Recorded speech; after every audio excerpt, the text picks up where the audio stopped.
listening to Keith Sports News. Hey there, folks. That's right. Welcome to my birthday episode of KSN. Yes, you hear that music? That is from the NORAD track Santa, the music stage by the U.S. Merchant Marine Academy Band. Happy birthday. That's right, I do like that. That's my favorite happy birthday music soundtrack. So, yes, that's right.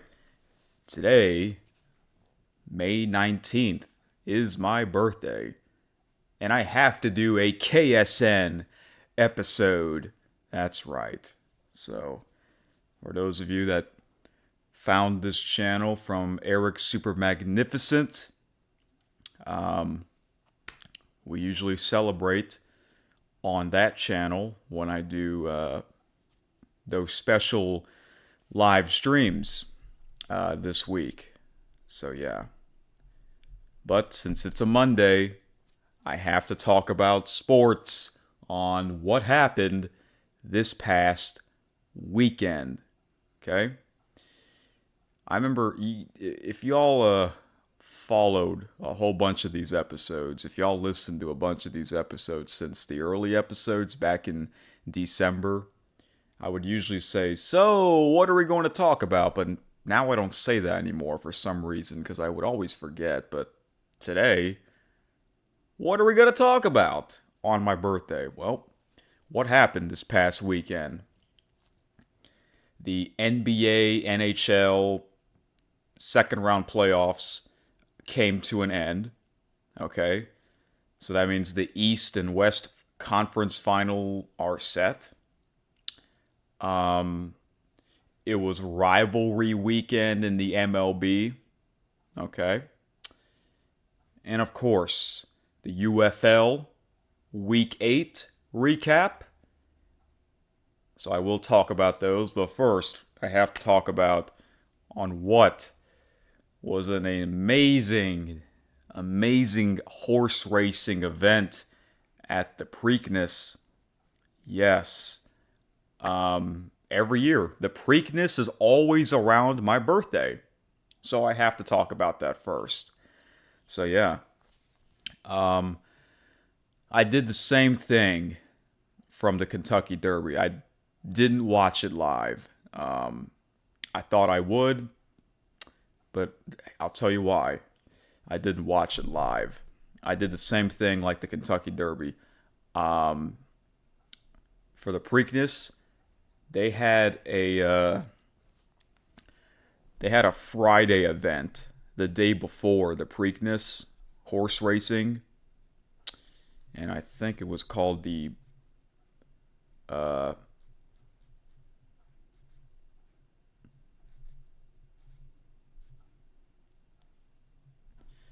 the Black-Eyed something.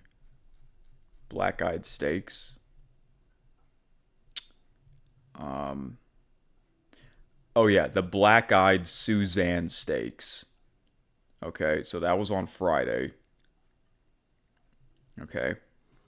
So I couldn't watch that on Friday because I was away and I was doing something else that evening.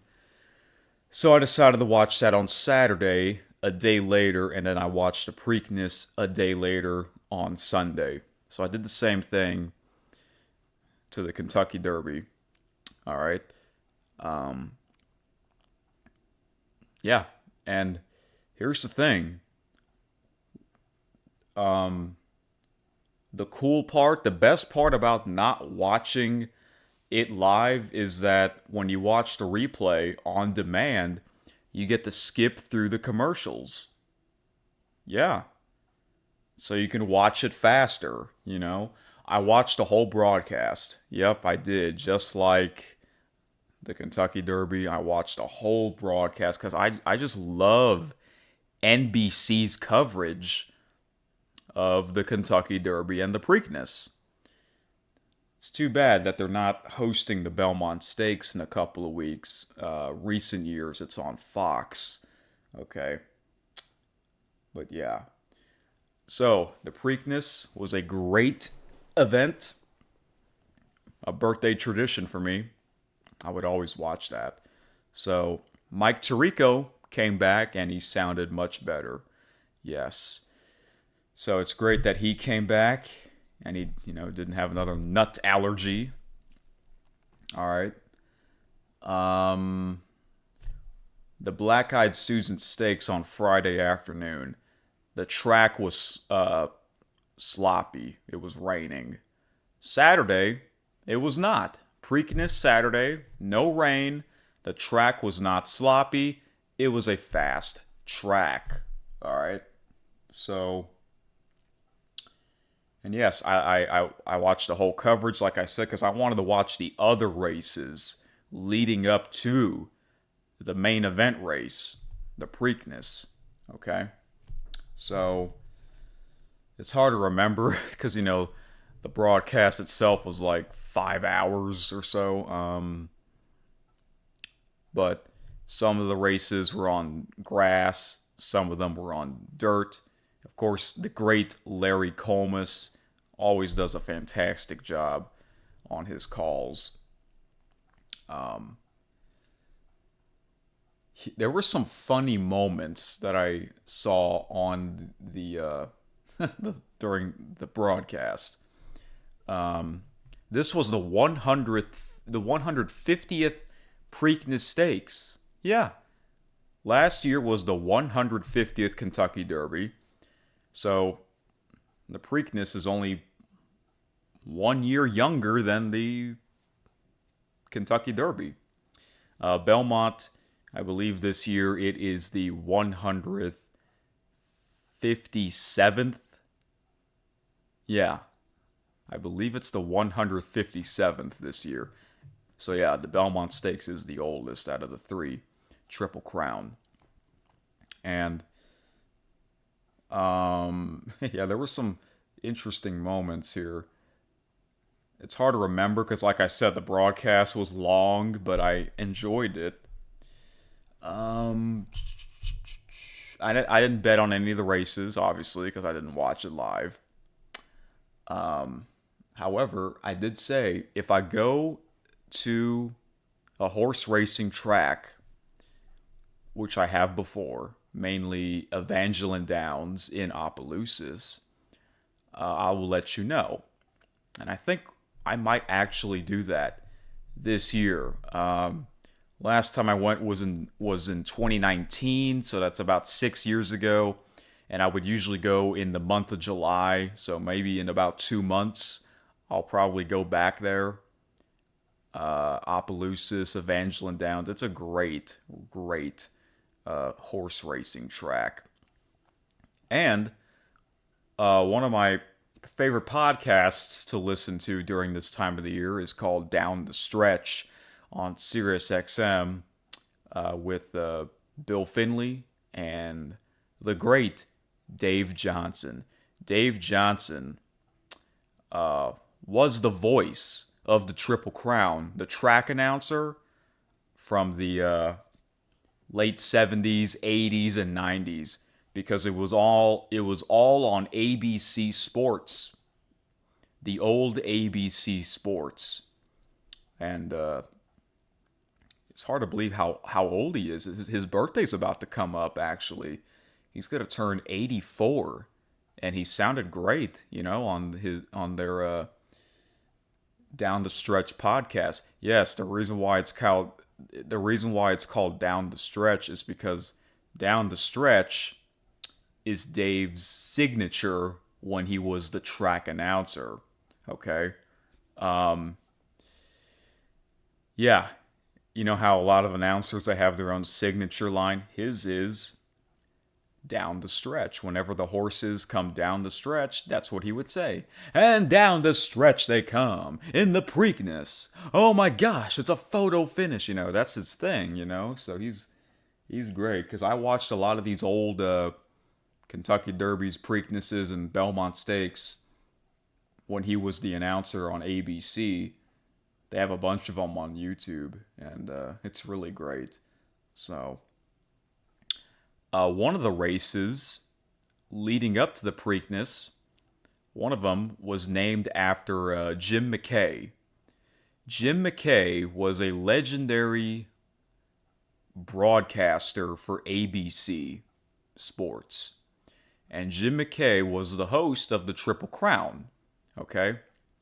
He's the guy that, you would hear him after Dave Johnson's calls. You would hear Jim McKay after the races are over.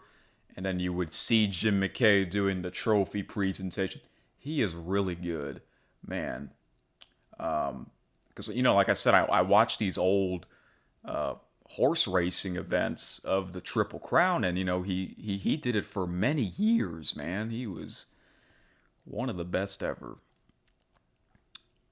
And, Al Michaels was there some years.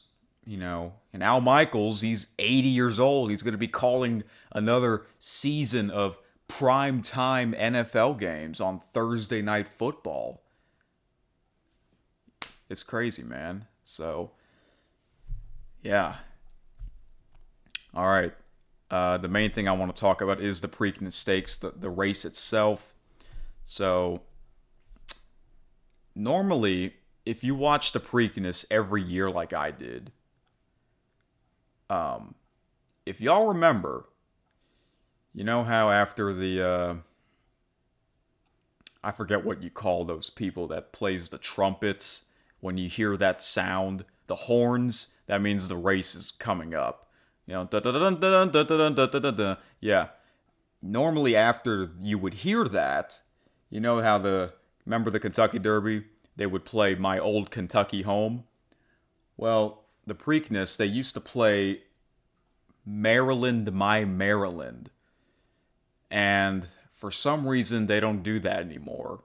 They stopped doing that. I forget what year, but it was like a couple years ago. I forgot what the reason is, but one time I looked it up. It's an old song, and for some reason it's like politically incorrect or something. That's my guess.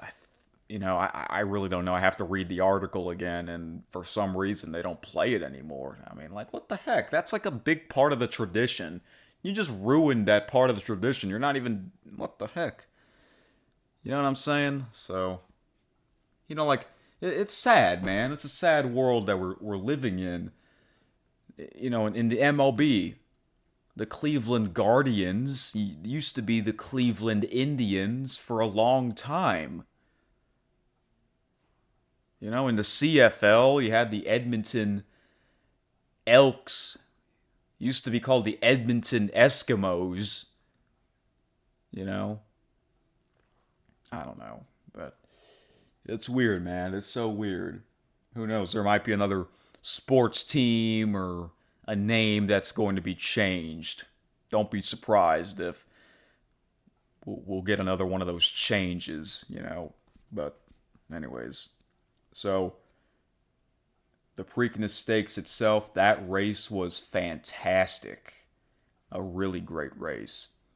And I know a lot of people said, I'm not going to watch it because, sovereignty is not in it. We want to see the Kentucky Derby winner in the Preakness. I understand that. Like I said, for me, I have to watch this every year because it's part of my birthday tradition, So, there were 3 horses that ran in the Preakness that also ran in the Kentucky Derby.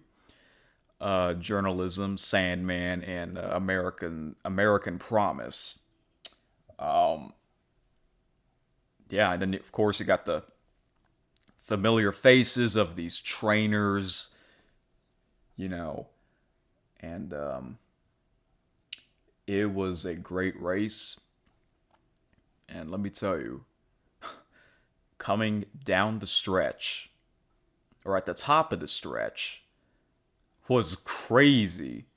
Did y'all see journalism was like squeezed in between 2 horses, and they were like they were like bumping each other. Like, oh my gosh, it's like bumper cars, bumper horses.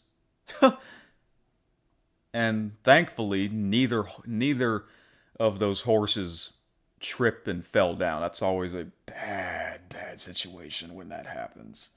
Um, so yeah, normally you don't really see big bumping. You would see like a little contact, but not like like elbowing. Like golly, they were like fighting for a second almost. And then, so Sandman, who also ran in the Kentucky Derby, he's the gray horse. Okay, the logo. You know how a lot of these horses, jockeys, caps have logos. This one has this logo for Sandman. It looks like the St. Louis Cardinals logo. And I'm not talking about the actual Cardinal. I'm talking about the STL logo. Okay? Yeah, a lot of sports teams, they have like two logos. This one, it's not the exact same STL logo. It's a little different, but it's very similar. It's not the same color. Okay? St. Louis Cardinals are red. They're a red team. This jockey's outfit, I forgot what the word that is. Caps, it's green, but the logo looks like the St. Louis Cardinals logo, the STL. Okay, so Sandman was in last place at the about towards the beginning of the race, and then like coming down the stretch, he was coming in. And thankfully, he didn't come in last. I always root for the gray horses because you don't really see that many gray horses. And if you do, it's usually one gray horse per race. This Preakness Stakes event, the other races leading up to the Preakness Stakes race itself, there were quite a bit of gray horses. Yeah, not in the same race, but like the races leading up to the final race, there were some gray horses. So, and I believe I think one of them won. I forgot the name of the horse though, but that was always exciting whenever you see a gray horse win. So now back to the main event race. You know why I called it the main event race? Because not only, the main event is the last race of the event,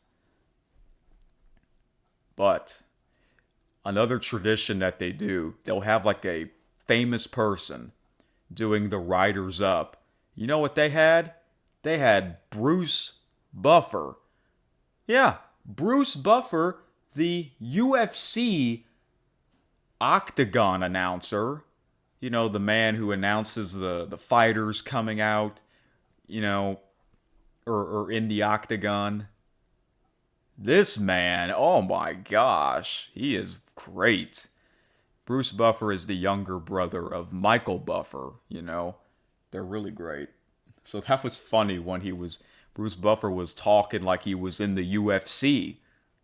It's so funny.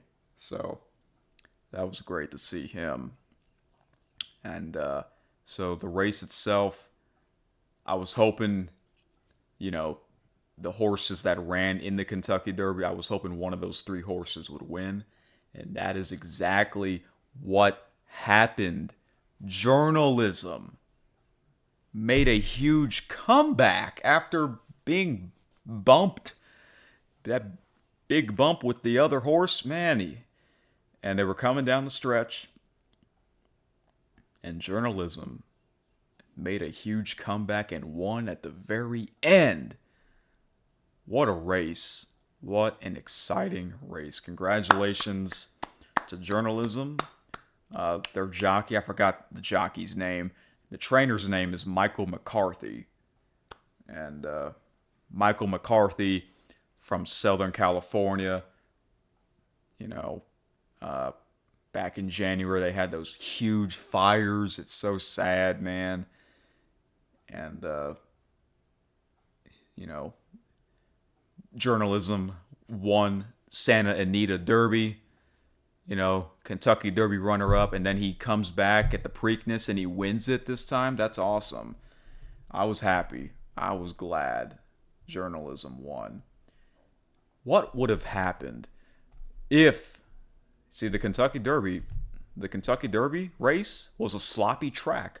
What if it wasn't a sloppy track? The Preakness Stakes was not a sloppy track. It was a fast track. What if the Kentucky Derby was a fast track? I think journalism would have won if the track wasn't muddy, and then boom. If that was the case, journalism would be in the Belmont Stakes, and then, oh my gosh, the Triple Crown is still alive. But that's the way it goes. You can't control the weather. Some years it's raining, some years it's not. It is what it is. I will say this, though. Many years, Belmont Stakes, it's always, many years, Belmont Stakes, it's usually a fast track. Yeah. There's quite a bit of years where the Kentucky Derby and the Preakness, it'll be raining and the track is sloppy. Not the one in New York. The Belmont Stakes, usually, for many years, it's a fast track. So, that's always great.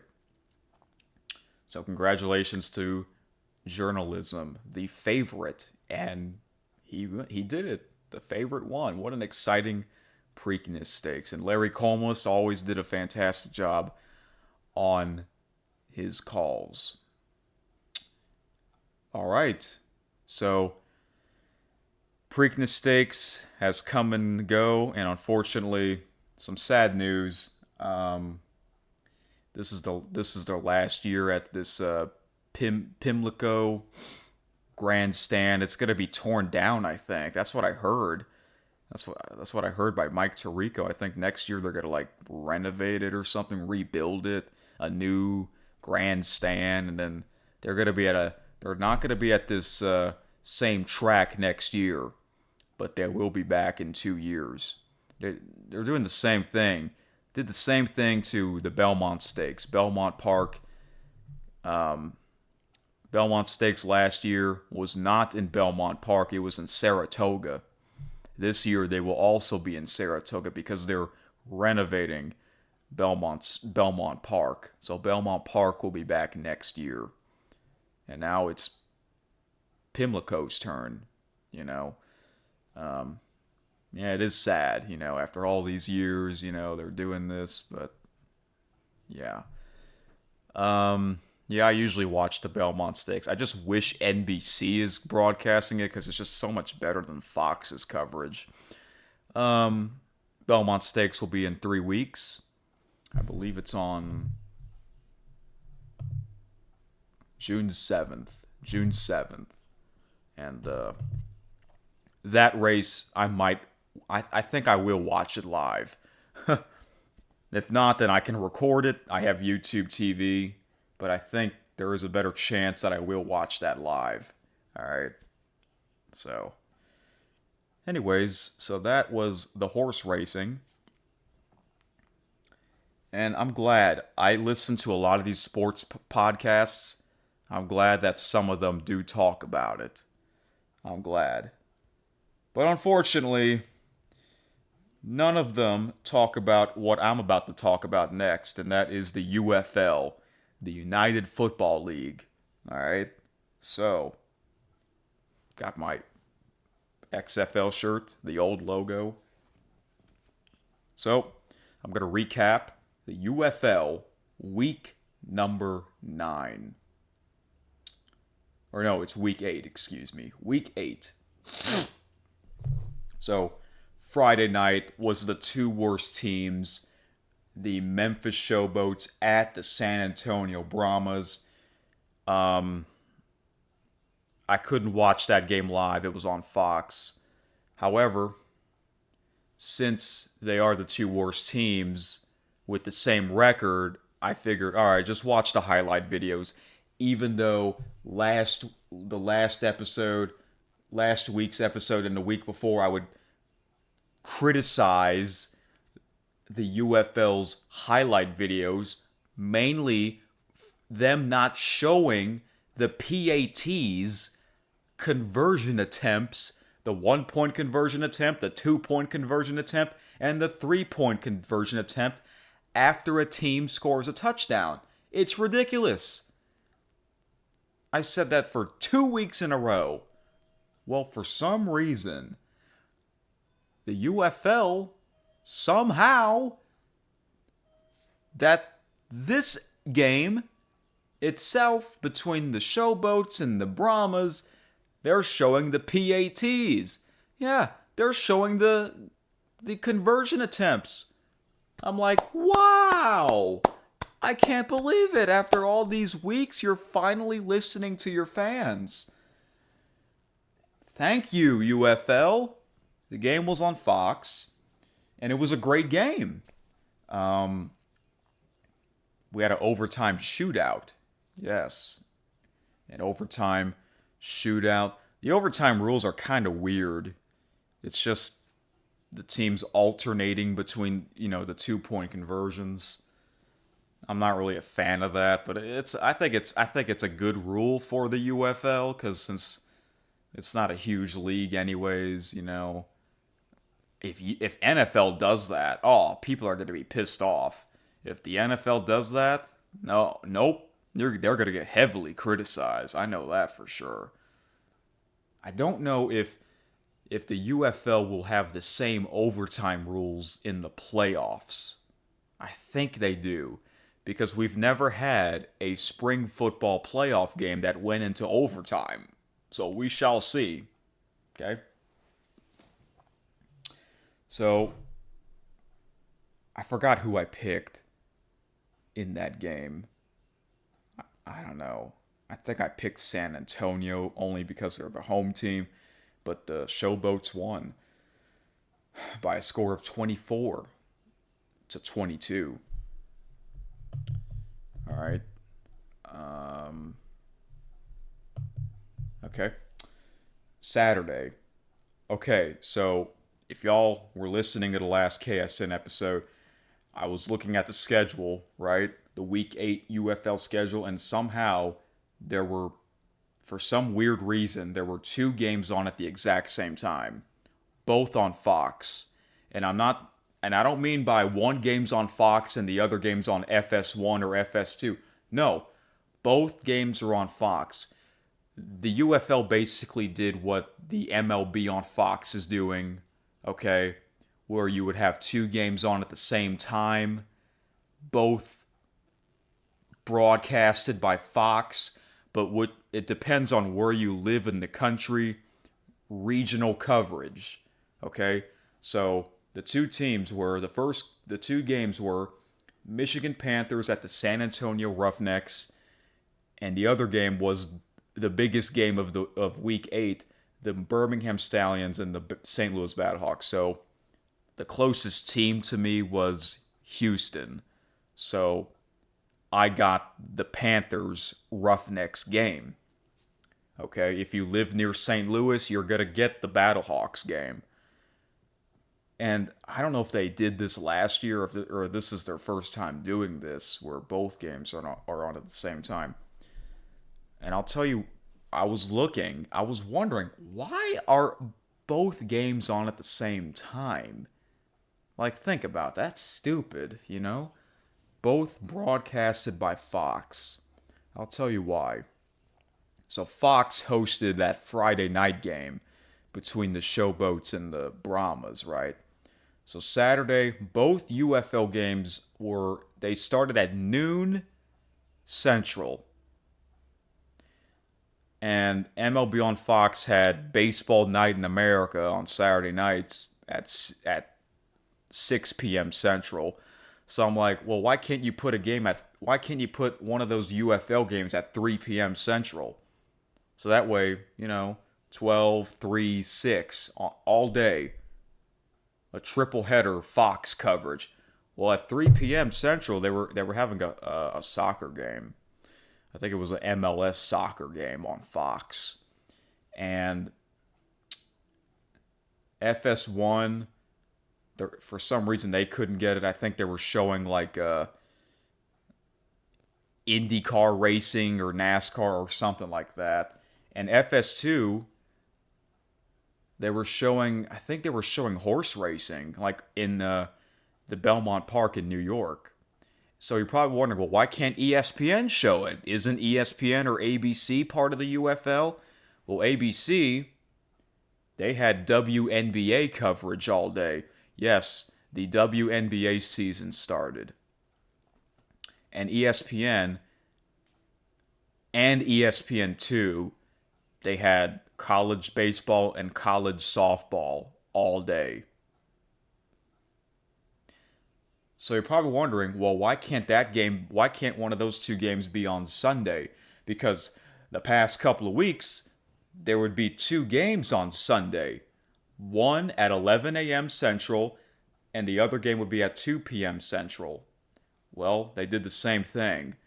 More college baseball and college softball. They're having their tournament. The NCAA college baseball and softball tournament. They would usually have that during this time of the year. See, a busy weekend, a busy sports weekend. This is why the UFL should have began their season in late February instead of late March. Was there a lot going on in late February in sports? No, there really wasn't. I don't get it. And when they started their season in late March, they picked a bad weekend. A busy weekend. The MLB season also started that weekend. Well, it was a Thursday technically, but opening weekend, the last weekend in March. Do y'all remember the XFL? They would always begin their season the weekend after the Super Bowl. I don't understand, why can't the UFL do the same thing? XFL did that in 2020 and 2023. I liked it like that. I saw a comment on YouTube saying, "Now we need a break from football." No, we don't. We don't need a break from football. Some people are sick of the NFL. They're ready for the UFL. That would have been better. And I remember when the XFL season in 2023 began the weekend after the Super Bowl, their championship weekend, I believe it was on the first or second weekend in May. We're in the third weekend in May, and we still have a couple of weeks left in the UFL.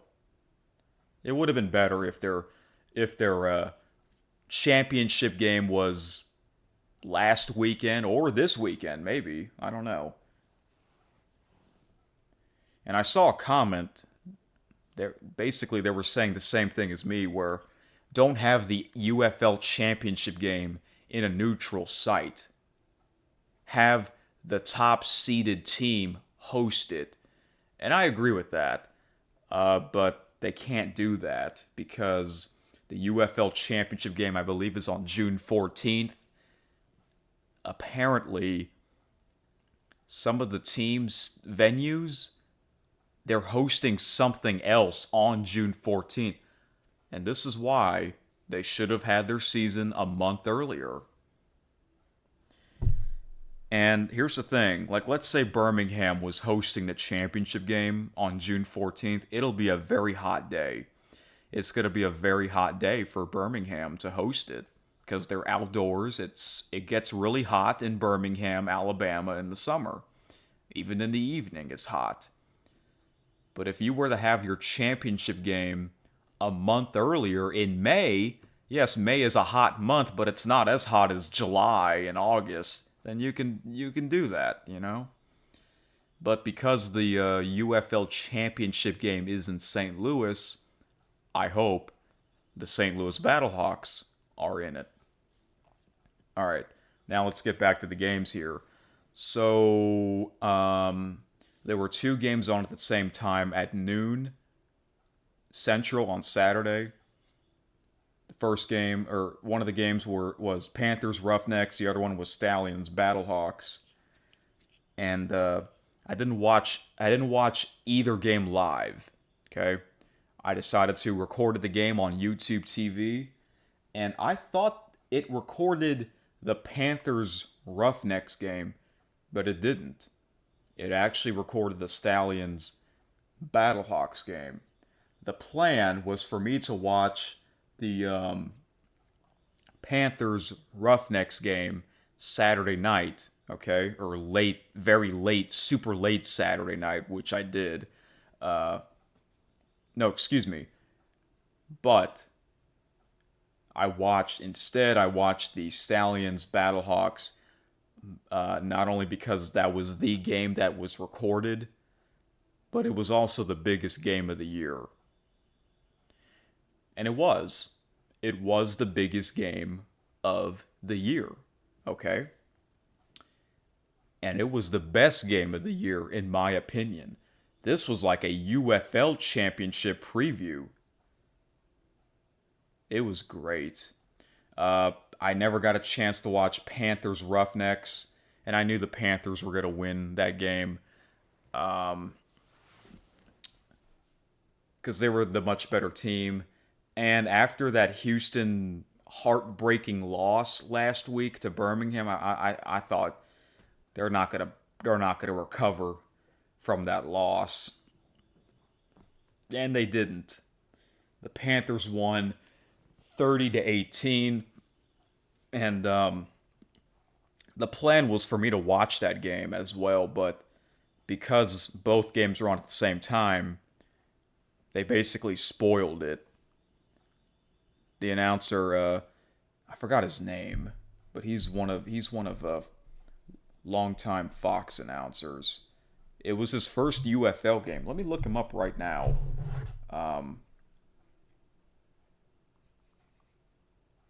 What's his name? I know his partner is Jim Klatt. No, not Jim Klatt. Joel Klatt, right? Yeah, Joel Klatt is his partner.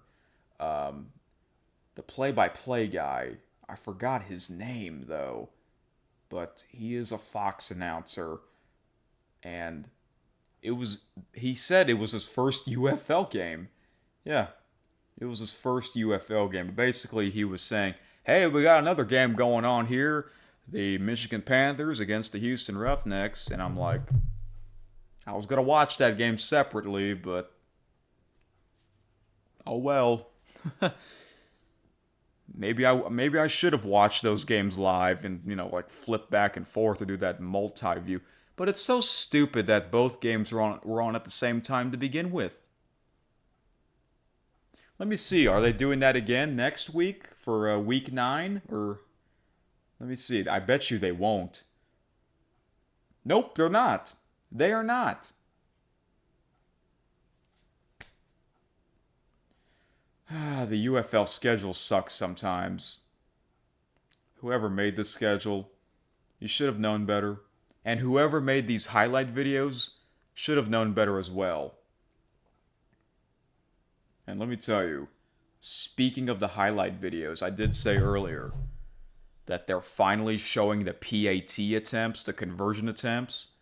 Well, so I comment, right? I was like, finally, they're showing the PAT conversions. Someone replied to me and he says, yeah, they did for this one game, but they're not showing them again in the Saturday games. And I'm like, what the F?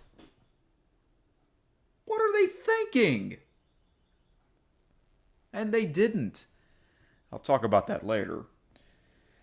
So, Stallions Battlehawks was the game of the year. It was like a UFL championship game preview, right? It was a fantastic game. And there was quite a bit of empty stands, unfortunately. And I think it's because Friday, the day before the game, in St. Louis had a terrible storm. And one of my followers is from St. Louis, T-Bone St. Louis. If you're listening or watching, I know you told me the story that you lost power that day and you had hail. It was that bad, man. Oh, yeah, yeah. And I remember during the broadcast, there was like some tornadoes of damaged houses. Oh, yeah, my gosh. It was that bad. St. Louis had a terrible storm. So yeah, that has to be the reason why there wasn't as many fans as usual in St. Louis. It was a great game. Back and forth, back and forth. Skip Holtz and Anthony Beck going at it, the two coaches. And how about Skip Holtz and Jamar Smith reuniting from their Louisiana Tech years? You know, it's funny. It is kind of because sometimes you get to hear what the coaches are saying to their players, and a lot of times I would hear Skip Holtz. It's kind of funny. Yeah, it is kind of funny. It was fantastic game of the year. They might have a rematch in the championship game. As long as the Battlehawks are in the championship game, I'll be happy. Even though I don't want Birmingham to win the championship game again. But yeah, we'll see what happens in a couple of weeks. It'll be the playoffs and then the championship game.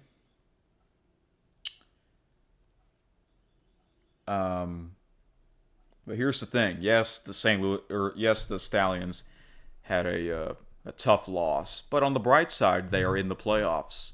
Yes, because the Houston Roughnecks lost. That's how the Stallions got in. So most likely the Roughnecks are eliminated. I think the playoffs are set.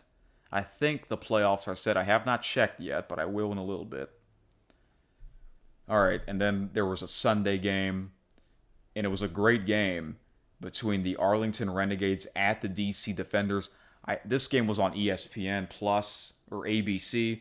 I was going to watch the full game, but I didn't have time.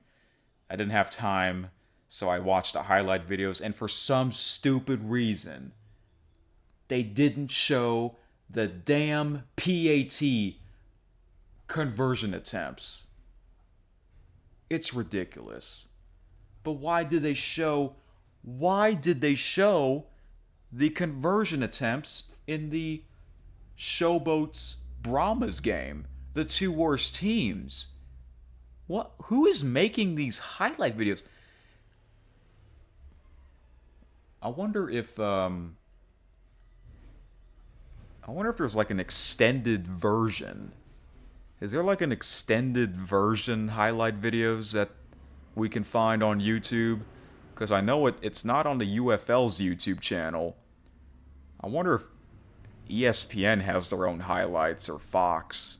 I might have to look. But I prefer watching the full broadcast anyways. And this game was the only ESPN/ABC game. Who was the announcer? Joe Tessitore, the great Joe Tessitore. He is the best. He is clearly the best UFL announcer. And it's funny because he's always like in a dramatic game. This was a dramatic game. Renegades against Defenders. So I was watching the highlight video because I didn't have time to watch the full game, and he was the announcer. I mean, Joe Tessitore is awesome. Like, he's the voice of Friday Night SmackDown, and then the next day or two, because this was on a Sunday, he calls a UFL game. Like, wow, you know. And he will be the voice of the championship game. Well deserved. And yeah, it's just that he makes the games more exciting. I think more fans might watch UFL games because of him. Big shout out to Mr. Tessitore. He's great. Who doesn't like him? He could have been a WWE announcer over 10 years ago. He could have been. Yeah. This game was great, but it's unfortunate that some stupid reason the UFL decides not to show the conversion attempts in this game, even though they showed the conversion attempts in the Showboats Brahmas game. Like, I've had enough. I'm not watching any more highlight videos on their YouTube channel from now on, unless if it's a game that I don't really care about. Okay, such as Showboats Brahmas. That's not really an exciting game. They're the two worst teams. But for the big games, I'm watching the full coverage. I've had enough with these highlight videos of them not showing the conversion attempts because it's part of the game. This is not NFL or college football or CFL where they always kick the extra point and it's always automatic. These conversion attempts are not always automatic. You know what? The UFL is actually not copyrighted. Yeah, their games are not actually copyrighted. Maybe I can make a better highlight video. I'm sure I can by showing the conversion attempts. So yeah, I'm done. I'm done with their UFL highlight videos. From now on, I'm watching the full coverage. Unless if it's a game that I don't really care about much, then I guess I'll watch the highlights of that video. But if it's a big game, gotta watch the full game, especially the playoffs and the championship game. And I think I'm gonna watch that live. So the Defenders, they got a game-winning interception, and that's how they won by a score of 33-30. And I guess that's good. Wearing DC red for them because, DC is an XFL team. So, yeah. All right, that is your Week 8 UFL recap. Okay. All right, now to the NBA and NHL recap. There wasn't that many games because it was coming towards the end of round 2 of their playoff coverage. Let's do the NBA here. Friday night was Game 6 of the East semifinals between the Boston Celtics and the New York Knicks in Madison Square Garden. And the Knicks crushed the champions from last year by a score of 119-81. Congratulations to the New York Knickerbockers. Yeah. They are in the East Final. And I heard that the last time they were in the East Final was 25 years ago, I believe. 2000? Wow. Yeah, I remember years and years ago they were a bad team. It's great that recent years they are a much better team. I want this team to win the NBA Finals. I'm sure majority of America wants this team to win the finals. They haven't won it in forever. 1973, I believe. Wow. That's Stephen A. Smith's favorite team. Whether you like him or not, it would be great to see, the Knicks win. And then, we can see Stephen A. Smith's reaction. So they take the series 4-2, and then there was no game on Saturday, but we had a Sunday game, and it was Game 7 of the West semifinals between the Denver Nuggets and the Oklahoma City Thunder. And the Thunder crushed the Nuggets by a score of 125-93, and they win the series. So, the Celtics-Knicks series, I picked the Celtics to win, so I got that one wrong. The Nuggets-Thunder series, I picked the Thunder to win, so I got that one right. And now the conference finals are set.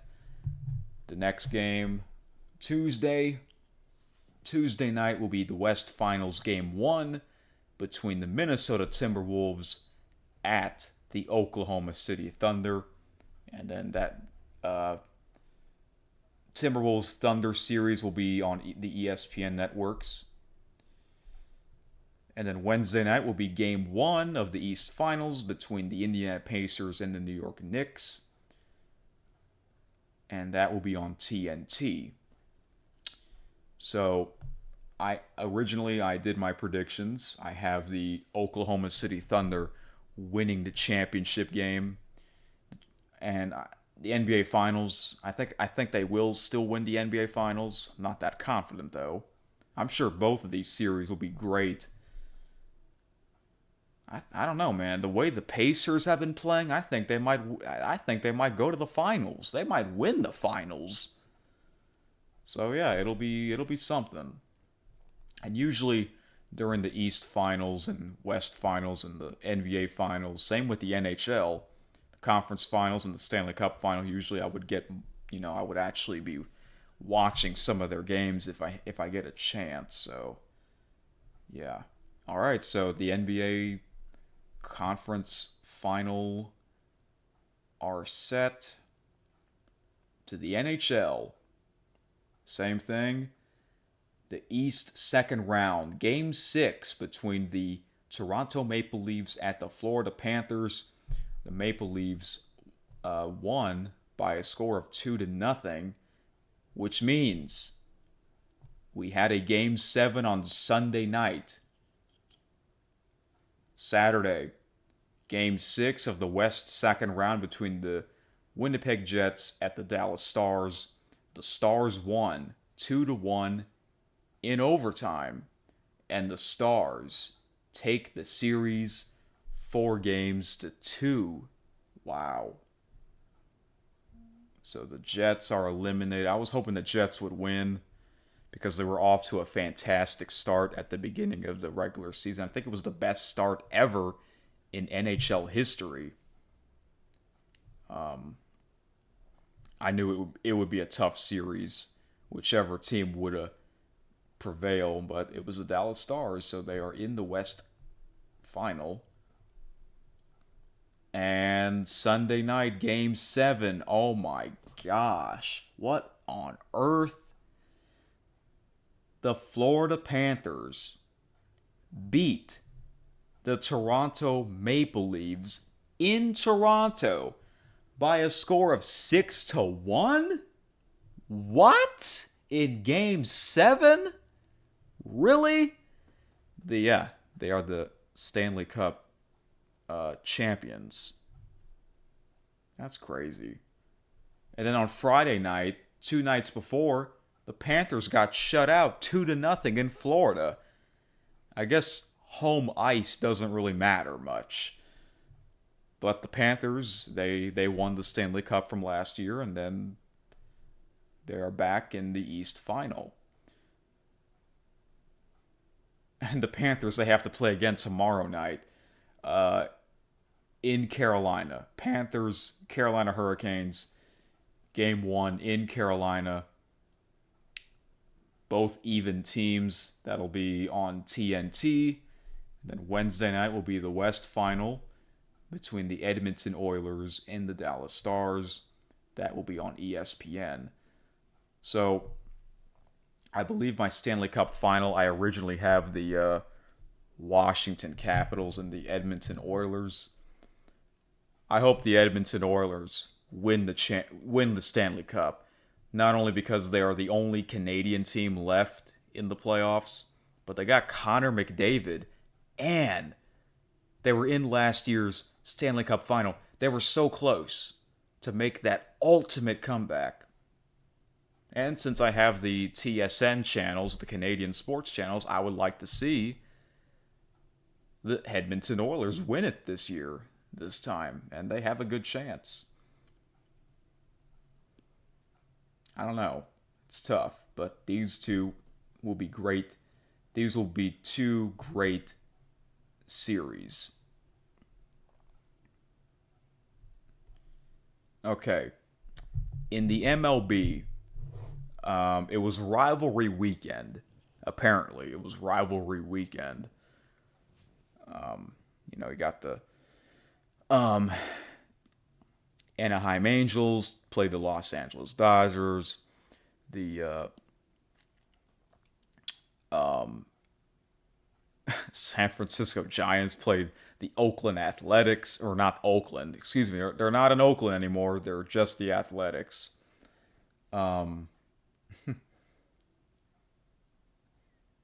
You got the two Chicago teams playing each other, White Sox and Cubs. The two teams in Missouri, the Kansas City Royals and the St. Louis Cardinals. And of course, the biggest one is the two New York teams, Mets and Yankees. Okay? They purposely did that.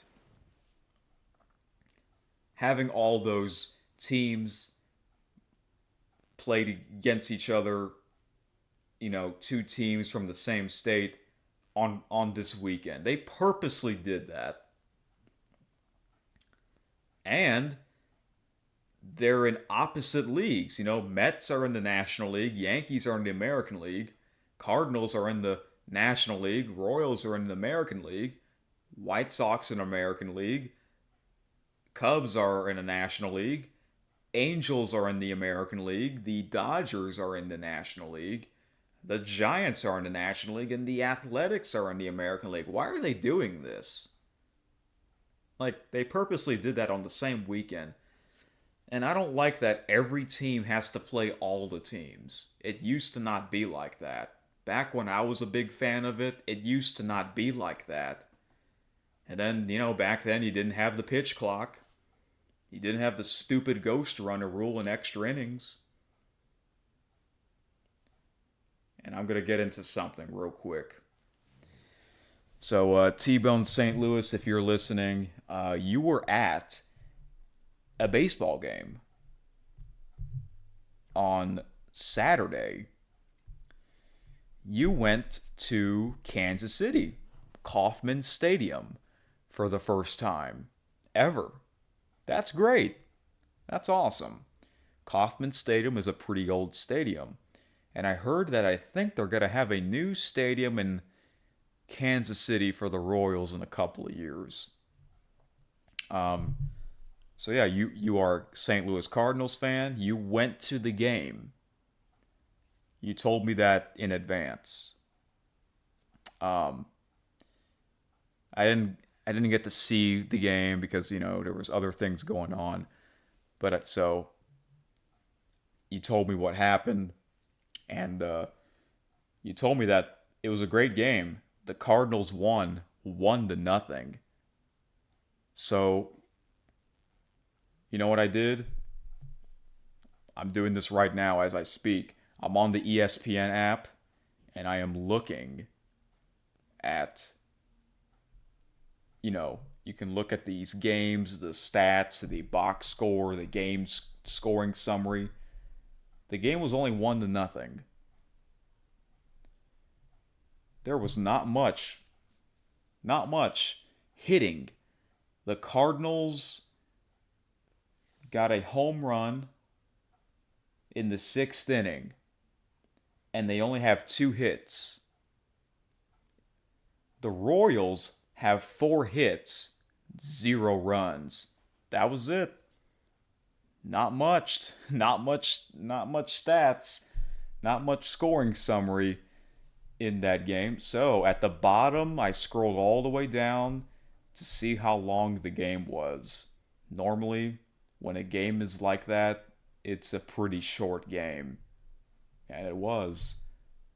In fact, it was a really short game. So the game was at 6:10 p.m. Central. The game time, which is the length of the game, it was only 1 hour and 49 minutes. So the game ended at what? 7:59 p.m., not even 2 full hours. That is ridiculous. I'm sorry. Like, that is way too short. You know why?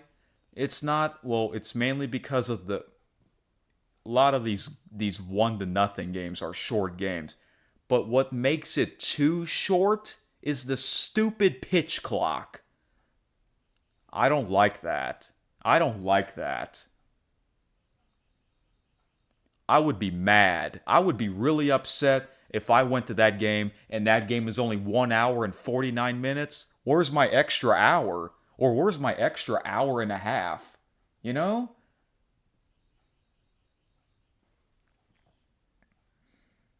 Okay, without the pitch clock, the game would still be short, but I think the pitch clock makes the game like 30 minutes shorter, maybe 45 minutes shorter. This game could have been 2 hours and 30 minutes without the pitch clock. I would still be kind of upset. I'd be like, oh, that was a pretty short game, but 1 hour and 49 minutes? No. That is very unfortunate to the fans in the stands. Now for TV viewers, it's not that bad because you're watching it on TV, but if you're actually going to the game and it's that short, you're going to be upset. You're going to be upset about that, especially when you pay good money. When you pay good money and the game is that short, you're going to be upset. There are some baseball games with the pitch clock that are actually over 4 hours. Not often, though. And, that means if the game is over 4 hours, that means it's a very high scoring game. And the game went into extra innings. Let me tell you, I haven't been to an MLB game since 2017. 2017, the closest team is the Houston Astros. I would like to go to a game. If I go to a game, I hope the game is high scoring, because that makes the game longer. Next year I might go to the Dyken Park. It used to be called Minute Maid Park. People still call it Minute Maid Park, but including myself, it's the home to the Houston Astros. Next year they'll be hosting the World Baseball Classic. Yes. And I might actually go to a game. And I really hope. Okay, so the last World Baseball Classic was 2 years ago. They didn't have the pitch clock. No pitch clock, no ghost runner. I hope they don't have that in next year's World Baseball Classic. But I got a feeling that they will have it. I don't know for a fact, but I got a feeling that they will have it.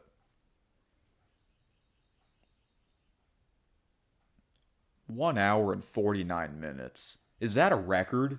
That has to be a record. The shortest MLB game in modern era history.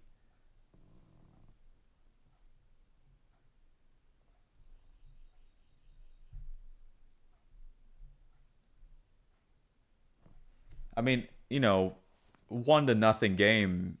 I know there are some people that like that kind of baseball game. That's if you watch it on TV. But if you're going to a game and like I said, if the game is that short, you're going to be upset, especially when you pay good money. You're going to be like, "What the hell? The game's over already? Where's my extra hour? My extra hour and a half?" Damn, man, that sucked. Exactly. You know, I told you guys a story that I went to a hockey game uh, a couple weeks ago. That hockey game was actually over 3 hours because it went into overtime. And I enjoyed it.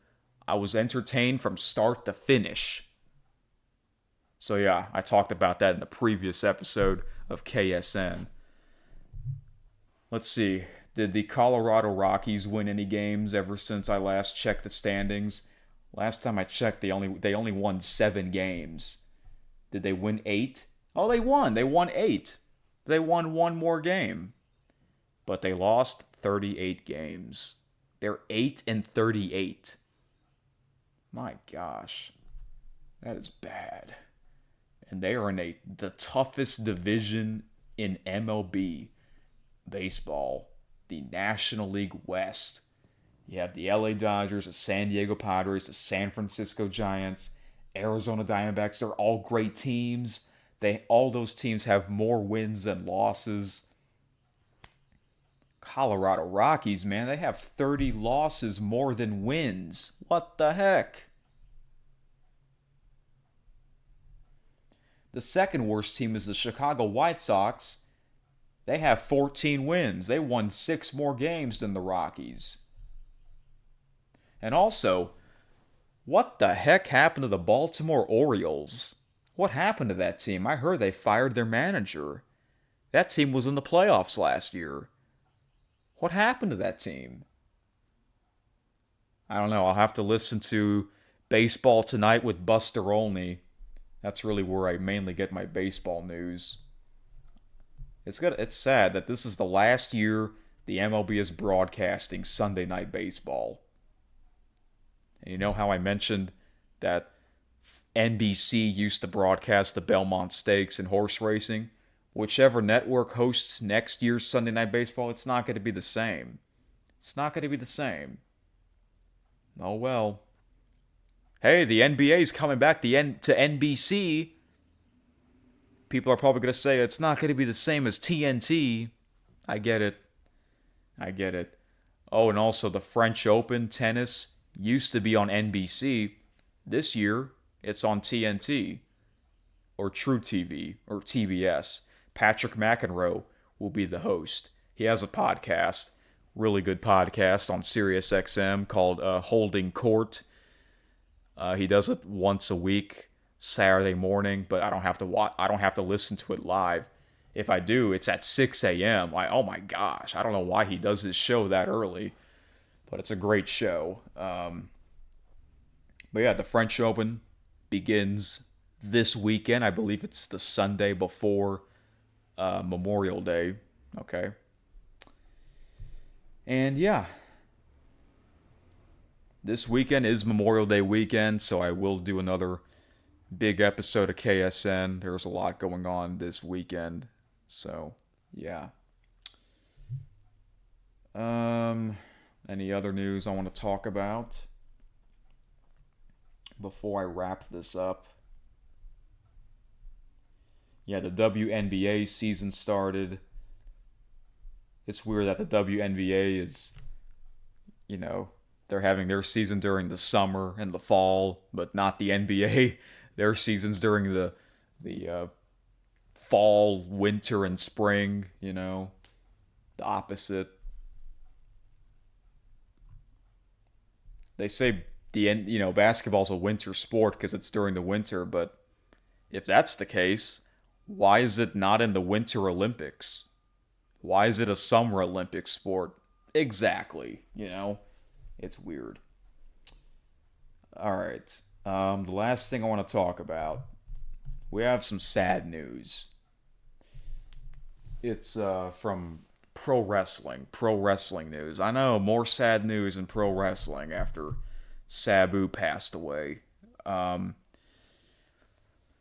If you're a fan of pro wrestling, mainly the old pro wrestling like I am, I told you guys before that every week I watch old pro wrestling on a weekly basis. I'm watching that Monday Night Wars era between the WWF, World Wrestling Federation, and WCW, World Championship Wrestling. And I'm in the year of 1998. In my opinion, the greatest year ever for both products.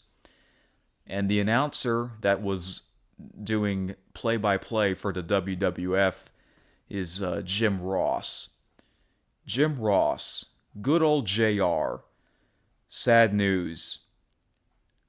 I saw that the news that he got diagnosed with colon cancer. And how did I find that out? How did I find out the news? It was actually not too long after I finished the last episode of KSN. I was on my Facebook, and sometimes I would see like some fake news on Facebook, but this obviously is not fake. You can't have fake news on someone having colon cancer. But Jim Ross, the great Jim Ross, good old JR, has been diagnosed with colon cancer. So I just want to wish him all the best.